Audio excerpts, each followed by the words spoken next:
दोस्तों आज हम पढ़ेंगे हरियाणा में पशुपालन। ओके, तो इससे रिलेटेड जो भी क्वेश्चन रहेंगे पशुपालन से रिलेटेड, कई बार क्वेश्चन पूछे गए हैं हरियाणा के एग्ज़ाम में, चाहे वो सीटी हो या फिर कोई दूसरा हो। तो ये एक टॉपिक जो है वो इम्पोर्टेंट बन जाता है। तो स्टार्ट करते हैं आज की वीडियो। सबसे पहला ये है कि हरियाणा का राजकीय पशु कौन सा है। सभी को पता है कि काला हिरण या ब्लैक बक जिसको बोलते हैं, नीलगाय भी जो है कई बार ऑप्शन में आ जाता है। ठीक है, तो ये राजकीय पशु है हरियाणा का। अच्छा, जो नीलगाय है इसको कई जगह पे क्या बोलते हैं, इसको रोज भी बोलते हैं। ठीक है, इसको रोज भी बोलते हैं। उसके बाद हरियाणा पशु चिकित्सक प्रशिक्षण संस्थान, ये याद रखना है, ये इसमें पालतू पशु नहीं है, खाली पशु है। हरियाणा पशु चिकित्सक प्रशिक्षण संस्थान कहाँ पे है? हिसार में है। उसके बाद 2 प्रजनन केंद्र है। एक सुअर का प्रजनन केंद्र कहाँ पे है? हिसार में है। और बकरी का प्रजनन केंद्र वो भी कहाँ पे है? हिसार में है। सुअर और बकरी का कहाँ पे रहेगा? हिसार में रहेगा। पक्षियों के रोगों की जांच हेतु प्रयोगशाला, तो ये 2 डिस्ट्रिक्ट हैं, एक सोनीपत है और एक कुरुक्षेत्र है। उसमें क्या रहेगा, जो हमारे पक्षी हैं उनके रोगों की जांच के लिए क्या एक लैब बनाई गई है। इसमें हरियाणा में जो ज़्यादातर चीज़ें रहेंगी वो कहाँ पे रहेंगी? हिसार से रिलेटेड वो रहने वाली हैं। आगे आप वीडियो में भी देख लोगे। सबसे बड़ा गोवंश पशु चिकित्सालय ये कहाँ पे रहेगा? हिसार में रहेगा। ठीक है, उसके बाद है सजावटी मछली केंद्र, ये इंपॉर्टेंट रहेगा। सजावटी मछली केंद्र कहाँ पे है? झज्जर में रहेगा। ओके, जैसे आप एक्वेरियम में जो है रंग बिरंगी मछलियाँ देखते हो, तो कहाँ से रिलेटेड रहेगा? झज्जर से। उसके बाद नाइट्रोजन पशु वीर्य बैंक कहाँ?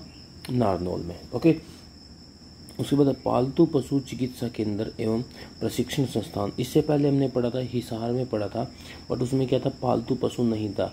मैंने स्पेशली इस बात पे जो है वो बोला भी था। तो ये क्या है? पालतू पशु चिकित्सा केंद्र एवं प्रशिक्षण चिकित्सालय है। ये कहाँ पे है?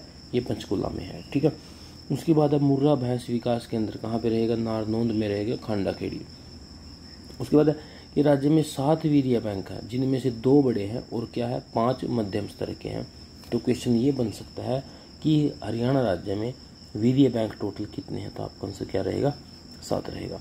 उसके बाद पशुपालन उत्कृष्ट केंद्र कहाँ पे? हिसार में रहने वाला है। ठीक है, अब कई बार क्वेश्चन पूछा गया है पशुओं के गर्भकाल के, मतलब गाय का गर्भकाल जो है वो कितने दिन का होता है, जो भैंस है उसका कितने का, बकरी का, भेड़ का, इस तरीके से जो है वो रहने वाला है। ये 4-5 है। गाय का रहेगा 280 दिन, भैंस का रहेगा 310 दिन, भेड़ और बकरी साथ साथ रहेगा। भेड़ का 150 दिन और बकरी का 151 दिन। सबसे कम रहेगा किसका? सुअर का 114 दिन।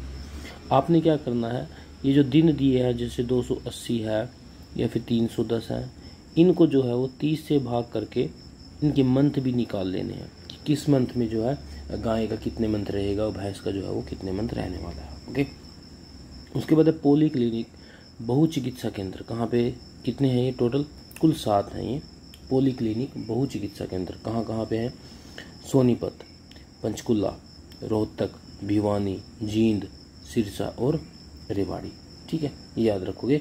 ये जरूरी नहीं है याद रखने, ये याद रखोगे कि टोटल कितने हैं? ये 7 हैं। इससे पहले 7 हमने ये भी पढ़ा था, टोटल वीर्य बैंक कितने हैं हरियाणा, इसमें हरियाणा में वो 7 हैं। उसके बाद हरियाणा पशु चिकित्सा टीका संस्थान कहाँ पे रहेगा? ये हिसार में रहेगा। उसकी स्थापना कब होती है? 1968 टू 69 में जो है इसकी स्थापना हो जाती है, हरियाणा पशु चिकित्सा टीका संस्थान। उसके बाद हरियाणा में 2 गो अभ्यारण्य है, 2 जो 2 गाय के अभ्यारण्य 2 हैं। एक यमुनानगर में है, एक दादरी में है। यमुनानगर में मलिकपुर में और दादरी में रुद्रडोल में जो है वो गो अभ्यारण्य है। उसके बाद हरियाणा गौ सेवा आयोग का गठन हरियाणा गौ सेवा आयोग अधिनियम 2010 के तहत होता है, और ये जो गठन है 23 जनवरी 2013 को होता है ये। और इसका हेडक्वार्टर कहाँ पे है? पंचकुला में। ये दोनों चीज़ें जरूरी हैं इसकी, कि हरियाणा गौ सेवा आयोग का गठन कब होता है? 2013 में होता है। और अगर हम बात करते हैं कि इसके हेडक्वार्टर की, तो वो कहाँ पे मिलेगा? हरियाणा गौ सेवा आयोग का पंचकुला में। उसके बाद गोकुल ग्राम बसाया गया है, कहाँ पे बसाया गया है? हिसार में बसाया गया है। गौ संरक्षण व गौ संवर्धन अधिनियम कब जो है वो प्रभाव में आता है? 2015 में। ये भी इम्पोर्टेंट रहेगा, ये प्रभाव में आता है। उसके बाद राज्य में कुछ बहुत सी जो वो गौशालाएँ हैं, विकसित गौशालाएं हैं। तो सबसे कम और सबसे ज़्यादा एक बार देख लेते हैं कि सबसे ज़्यादा जो विकसित गौशालाएं हैं वो कहाँ पे हैं। वो सोनीपत में है 88 और सबसे कम वो रेवाड़ी में है 4। अच्छा, अगर मैं टोटल की बात करता हूँ तो 435 435 जो है वो विकसित गौशालाएं हैं। ठीक है, उसके बाद सीमन स्टोरेज की संख्या, सीमन जो है वो किन जगहों पे स्टोर कर सकते हैं। 3 जगह है, कौन कौन सी, गुड़गांव, जगाधरी और हिसार। ओके, ये बात याद रखोगे। अगर जैसे कि ये हरियाणा है तो यहाँ पे बिल्कुल नॉर्थ में क्या पड़ेगा आपका, जगाधरी पड़ेगा, और यहाँ पे इस साइड क्या पड़ेगा, पश्चिम में क्या आएगा, हिसार आ जाएगा, और साउथ में क्या आ जाएगा आपका, गुड़गांव आ जाएगा, और इस साइड क्या है आपका, यूपी है। ओके, उसके बाद सीमन बैंक कितने हैं, 10। याद रखने। नाइट जो है वीर्य बैंक कितने पढ़े थे हमने, 7, सीमन बैंक 10। वर्तमान में राज्य में प्रति व्यक्ति औसतन दूध जो है वो कितनी उपलब्धता जो है कितनी है, 1.09 लीटर। ठीक है, ये राज्य में एक व्यक्ति को कितना दूध उपलब्ध हो सकता है, तो ये इसकी जो औसतन दूध उपलब्धता है वो कितनी है, 1.09 लीटर। उसके बाद वर्तमान में देश में राज्य व दूध का उत्पादन में हरियाणा का योगदान कितना रहेगा। हरियाणा का योगदान रहता है जी लगभग 5%, एग्जैक्ट है 5.19%। और आपको एक क्या याद रखोगे कि 5% जो है वो दूध के उत्पादन में हरियाणा हिस्सा देता है अपना। उसके बाद राज्य का पहला दूध प्लांट कहाँ पे, 1970 में जो है वो खुलता है। ये कहाँ खुलता है, जींद में। राज्य का सबसे ज़्यादा क्षमता वाला प्लांट, दूध का सबसे ज़्यादा क्षमता वाला प्लांट कहाँ पे रहेगा, रोहतक में रहेगा, जो 1976 में खुलता है। और इसकी एक दिन की कैपेसिटी कितनी है, 4 लाख लीटर जिसकी जो है कैपेसिटी होने वाली है। वीटा A2 देसी गाय का दूध प्लांट कहाँ पे रहेगा, कुरुक्षेत्र में रहेगा। कब खुला था, 2016 में। क्या, वीटा A2 देसी गाय दूध प्लांट। हरियाणा में 2 डेयरी प्रशिक्षण केंद्र है, वो कहाँ कहाँ पे, एक तो है करनाल में NDRI, और दूसरा कहाँ पे है, गुड़गांव में। ठीक है, राज्य में दूध में फैट वो व SNF व बैक्टीरिया की उपस्थिति राज्य जांच प्रयोगशाला वो कहाँ पे है। ठीक है, कि जो दूध में फैट है, SNF है, बैक्टीरिया है, इस सभी की जो लैब है वो कहाँ पे रहेगी, रोहतक में रहेगी। 1978 to 79 में जो है इसको स्थापित किया गया था। ठीक है, मोबाइल पशु चिकित्सालय क्लिनिक की पायलट आधार पर जो है वो शुरुआत की गई है। ये कहाँ कहाँ पे की गई है, भिवानी में और नूंह में।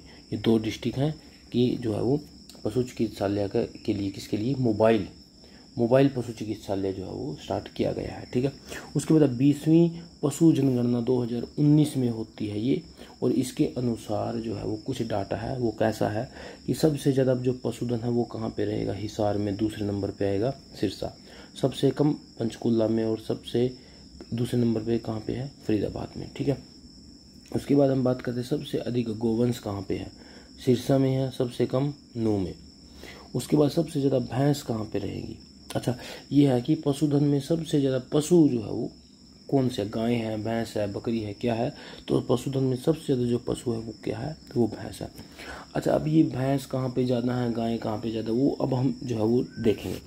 भेड़ की बात हम करते हैं, सबसे ज़्यादा कहाँ पे रहेंगी, भिवानी में, सबसे कम गुड़गांव में। बकरी सिरसा में सबसे ज़्यादा रहेंगी और सबसे कम पानीपत में। घोड़े गुड़गांव में सबसे ज़्यादा रहेंगे, सबसे कम पंचकुला में। सूअर की हम बात करेंगे, सबसे ज़्यादा सोनीपत में, सबसे कम नूंह में। उसके बाद गधे कहाँ पे रहेंगे, सबसे ज़्यादा पलवल में, सबसे कम अम्बाड़ा में। ऊँट की हम बात करेंगे, सिरसा में सबसे ज़्यादा रहेंगे। पता भी है कि वहाँ पे जो है वो मरुस्थलीय इलाका जो है उसके आसपास आ जाता है। और सबसे कम अम्बाड़ा, सोनीपत और कुरुक्षेत्र में ऊँट रहने वाले हैं। उसके बाद हाथी सबसे ज़्यादा कहाँ पे, यमुनानगर और कुरुक्षेत्र में रहने वाले हैं। कुत्ते कहाँ पे रहेंगे, सबसे ज़्यादा गुड़गांव में और सबसे कम नूंह में। और जो खरगोश हैं सबसे ज़्यादा कहाँ पे रहेंगे, नूंह में, और सबसे कम कहाँ पे रहेंगे, यमुनानगर में ये रहने वाले हैं। तो दोस्तों ये था हरियाणा में पशुपालन की वीडियो। वो चाहे मोस्टली जो बात हम करते हैं वो जो चिकित्सालय है, ठीक है, इस तरह जो हमने लास्ट में पढ़ा है कि सबसे ज़्यादा सबसे कम कहाँ पे है। अच्छा, गर्भकाल कितने दिन का होता है, ये इस टाइप के जो है कई बार क्वेश्चन पूछे गए हैं। ठीक है, तो इन पे ज़्यादा जोर रखना है अपने को। ठीक है, ओके, थैंक यू।